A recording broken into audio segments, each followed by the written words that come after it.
नयन सुलगिनी ज्योति ब्रह्म गोदारिणी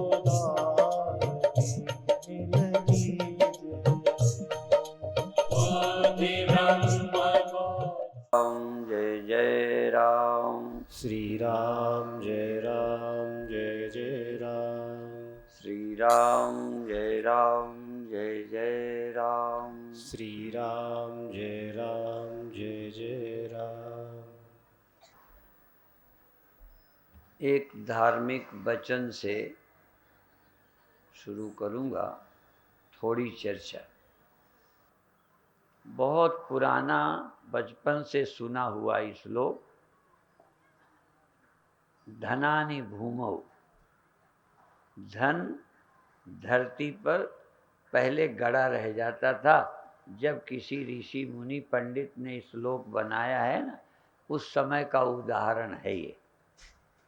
बहरहाल धन रह जाएगा, चाहे बैंक में चाहे जमीन में। और भी कह देते हैं कि धन रहते रहते भी कभी कभी चला जाता है, चोर ले जाते हैं,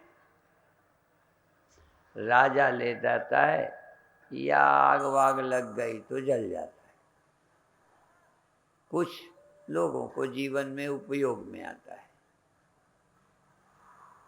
यदि प्रारब्ध न हो तो अपना धन अपने काम नहीं आता, अपनी पत्नी अपने बच्चे अपने काम नहीं आते। इसलिए धनानि भूमौ पशवश्च गोष्ठे। पशु, गाय, भैंस, घोड़ा, ऊंट वो बंधने की जगह में रह जाएंगे। देहश्चितायाम, और नारी गृह द्वार। पंजाब में शमशान तक स्त्री जाती है। अलग अलग प्रांतों में भी थोड़ा फर्क है। दाह संस्कार में पत्नियां वहां तक जाती हैं, स्त्रियां जाती हैं। पर यूपी एमपी में दरवाजे तक जाती हैं, विदा करके आगे जाने नहीं दिया जाता। कई जाना चाहती हैं तो नहीं जाने दिया जाता। कई भावावेश में कहीं कूद पड़े, हाँ, तो इसलिए वहाँ जाने ही नहीं देते। बाद में चाहे कुछ हो, लेकिन जैसे दुख में लोग आग लगा लेते हैं, ऐसे ही बहुत प्रेम में भी कई स्त्रियां कर सकती हैं, इसलिए जाने नहीं देते। नारी गृहद्वार सखा श्मशाने। मित्र दोस्त भाई बंधु श्मशान तक जहाँ जलाते हैं वहाँ तक जाते हैं, वहाँ तक ले भी जाते हैं, जाते भी हैं, ले भी जाते हैं। और कुछ और लोग इकट्ठे होते हैं, और देह जो है जलने तक, जब तक जलाया नहीं जाता, राख नहीं, वहाँ तक देह तुम्हारे साथ रहता है। और ये देह जल जाने पर तुमको छोड़ देता है, तुम इसे छोड़ देते हो, फिर चले जाते हो। फिर तुम्हारे साथ कौन जाता है? धर्मानुगो गच्छति जीवेका। तुम्हारे साथ तुम्हारा कर्म। यहाँ धर्म का अर्थ धर्म अकेला नहीं, पाप भी है। इसलिए यहाँ धर्म का अर्थ है किया हुआ कर्म। कर्म को भी धर्म कहा है। जैसे कहते हैं तुम्हारा ये धर्म है, अर्थात तुम्हारा कर्म। जो करना चाहिए वो कर्म, जो नहीं करना चाहिए वो भी लोग करते हैं, वो भी नहीं छोड़ता। तो ये क्यों कह रहा हूं? मनुष्य अपने किए हुए से मुक्त नहीं होता, ये पीछे लगा जाता है। यदि तुम्हारी मर्जी पर होता तो पाप तुम्हारे साथ न जावे, पुण्य ले जाओ। पर ये ऐसे जाता है, धर्मानुगो, धर्म एव अनुगह, पीछे चलता है। जहाँ जाओगे तुम्हारे पीछे चला जाता है। जैसे गाय का बच्चा गाय अपनी माँ का पीछा करता है दूध पीने के लिए। बच्चा तो पीने के लिए पीछा करता है, हमारा कर्म हमारा पीछा करता है। तो यहाँ दो बातें चलेंगी, कर्म तुम्हारा पीछा करेगा ये एक है, और कर्म तुम्हारा पीछा छोड़ दे, तुम्हारे पीछे न जाए। क्यों? पुण्य जाएगा तो जन्म देगा, पुण्य जाएगा तो स्वर्ग भेजेगा, पाप जाएगा तो नरक भेजेगा, पीछा लगेगा। तो कर्म पीछा न करे, इससे पीछा छूट जाए।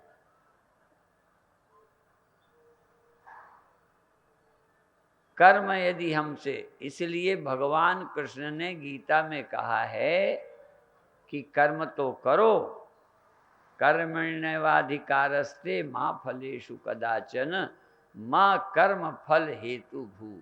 ऐसी कोई कुशलता, ऐसा कोई ज्ञान प्राप्त कर कि कर्म हो वहीं खत्म हो जाए, दग्ध हो जाए, पीछे न जाए। तो यहाँ ये विषय भी लाया जाएगा।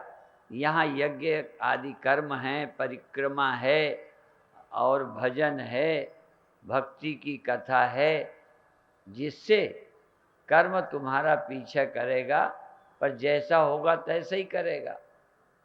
पर भगवान ने ये भी कह दिया, किम कर्म किम अकर्मेति कवयो पत्र मोहितः।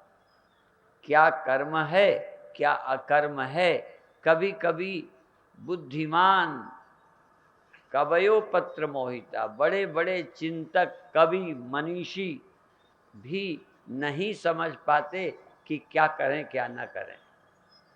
एक उदाहरण कई पंथों में दिया जाता है। एक जैन महात्मा जा रहे थे, एक कसाई गाय को काटने लिए जा रहा था, जैसे ट्रकों में आजकल ले जाते हैं, पकड़े जाते हैं, लिए जा रहा था। गाय उसके हाथ से छूट गई रस्सी, गाय भाग गई शहर के अंदर। तो उस कसाई ने संत से पूछा कि महात्मा जी, गाय किधर गई है, आपने देखा है? यदि बता दें देखा है, इधर गई है, तो उस गाय के मारने का पाप लगेगा बताने वाले। यदि सत्य बोले तो पाप लगेगा, और कह दे मैंने नहीं देखा, झूठ बोले तो झूठ बोलने का पाप। आप उस जगह हो तो आप ही एक तो करोगे। शिवी की ऐसी कथा आती है, कबूतर पर बाज झपटा, कबूतर जान बचाकर भागा, बाज पीछे पड़ा, उस छीना झपटी लड़ाई को शिवी ने देखा, शिवी ने बाज को खाने से रोका। तो बाज ने कहा कि आप पुण्य कर रहे हो, उस कबूतर को बचा रहे हो, पुण्य कर रहे हो, पर मैं भूखा हूं, मेरा भोजन है। तुम्हें भूख लगे और कोई तुम्हें खाने न दे, तुम्हारा भोजन भले कबूतर नहीं है, बाज का तो है। तो बाज कहता है कि तुम मुझे भूखा रख रहे हो, तुम्हें पाप लगेगा।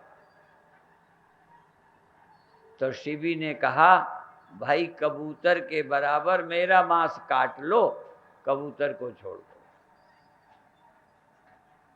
अब कबूतर को भी बचाया और अपना मांस देकर उसकी भूख मिटाने के लिए किया। पर वो तो धर्म ही था, परीक्षा लेने के लिए आया था।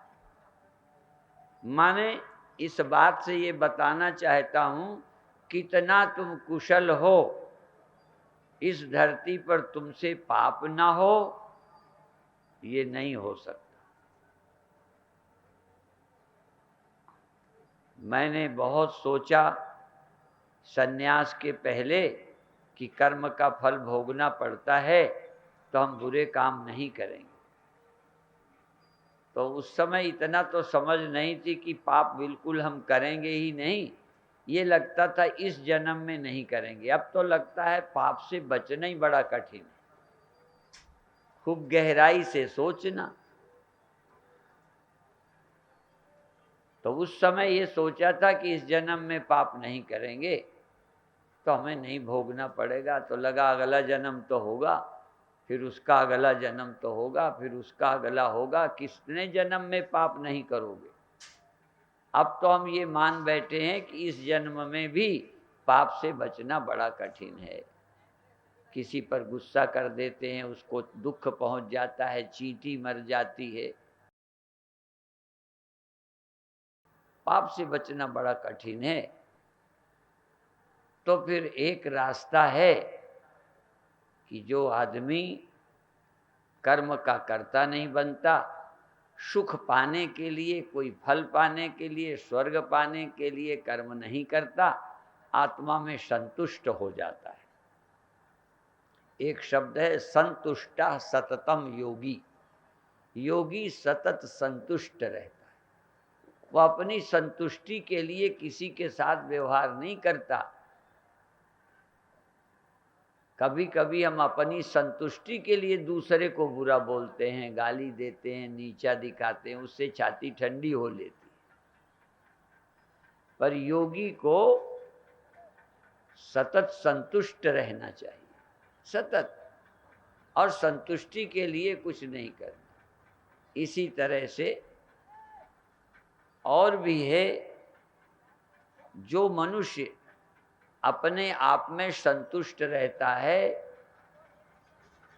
उसको गीता कहती है न तस्य कृतेनार्थो न कृतेनेह कश्चन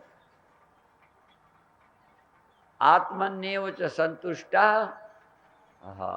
जो अपनी आत्मा में संतुष्ट है उसको कर्म का कोई प्रयोजन नहीं रहता। आपको अभी बड़ा होना बाकी है, स्वर्ग जाना है। स्वर्ग ना भी जाना हो पर इस जन्म में सबसे बड़ा होना है। अब बड़े होने के लिए कौन ऐसा है जो कोई ना कोई पाप नहीं करता। धन के मामले में, राजनीति में पद के पाने के लिए, देखो अपने को बड़ा करने के लिए, सुखी करने के लिए कौन व्यक्ति है जो बिल्कुल पाप नहीं करता।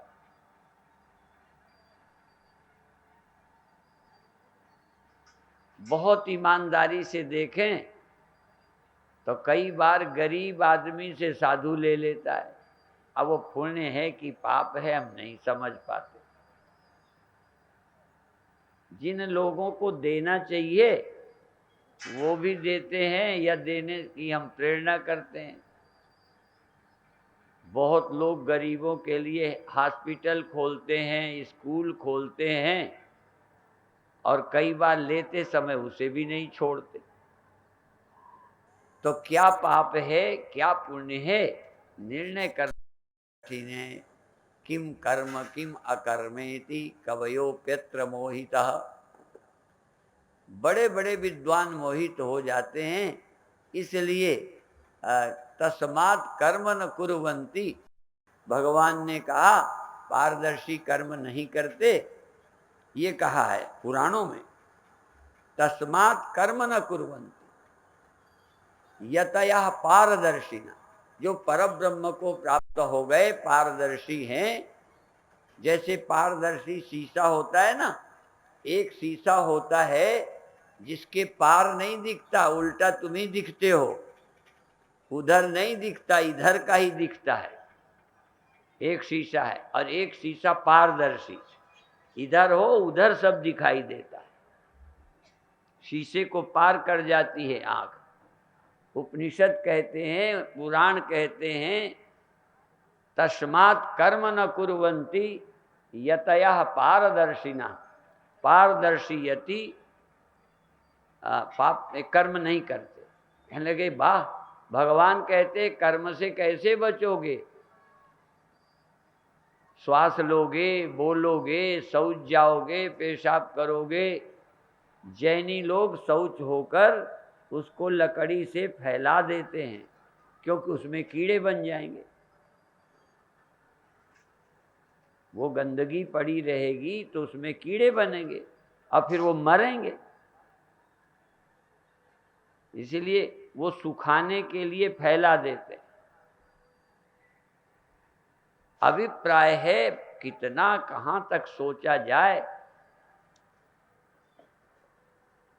तो भगवान कहते हैं हाँ, कर्म से तुम बच नहीं सकते, पर कर्तापन से बच सकते हो। इसलिए पश्यन शृण्वन स्पृशन जिघ्रन नसनन गच्छन स्वपन श्वसन प्रलपन विसृजन ग्रहणन उन्मिषन निमिषन अपि इंद्रियाण इंद्रियार्थे सुवर्तन्त इति धारयन नैव किंचित करोमीति युक्तो मन्येत तत्वविद।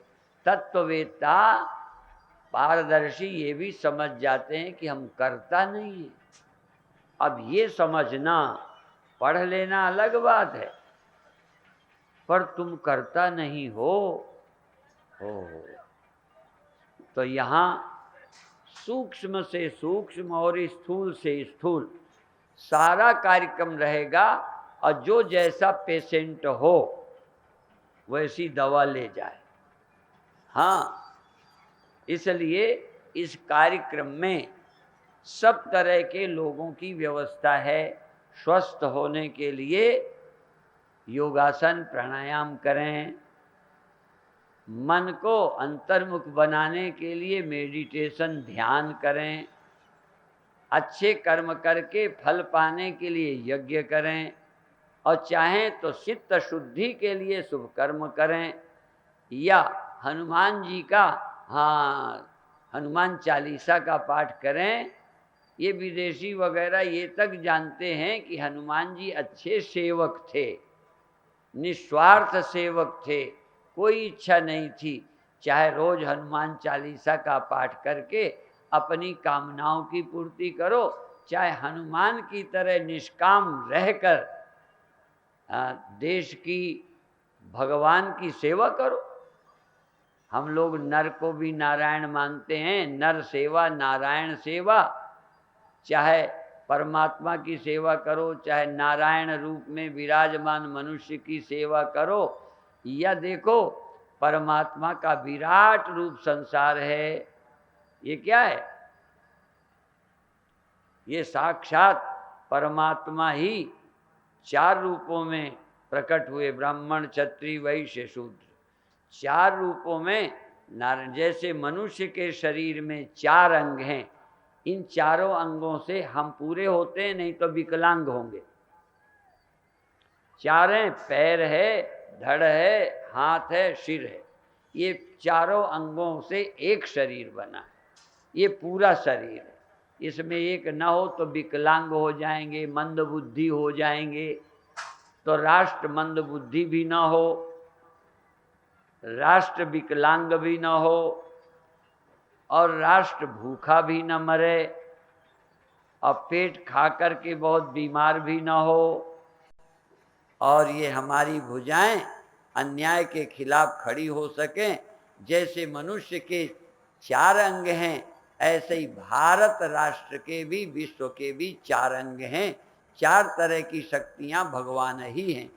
एक नारायण ने ही चार रूपों में प्रकट होकर सृष्टि में रहते हैं, इसकी सेवा करें। तो उसकी विधि अब अगले कार्यक्रम में बताएंगे। मुझे एक बहुत अच्छे संत कई साल से लगते हैं। मैं पंजाब जाता हूँ, वहाँ अमृतसर जहाँ से संजीव आए हैं, वहाँ सम्मेलन में एक से एक विद्वान महात्मा आते हैं।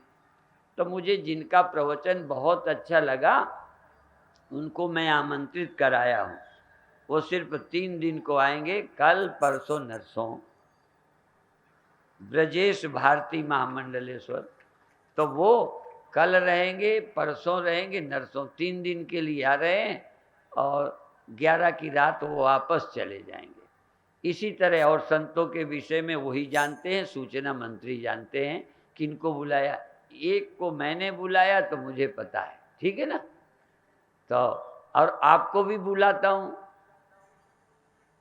देखो, कुछ लोगों ने हमें बुलाया, अब हम तुम्हें बुलाएंगे कि तुम आओ और ऐसा ज्ञान प्राप्त करो।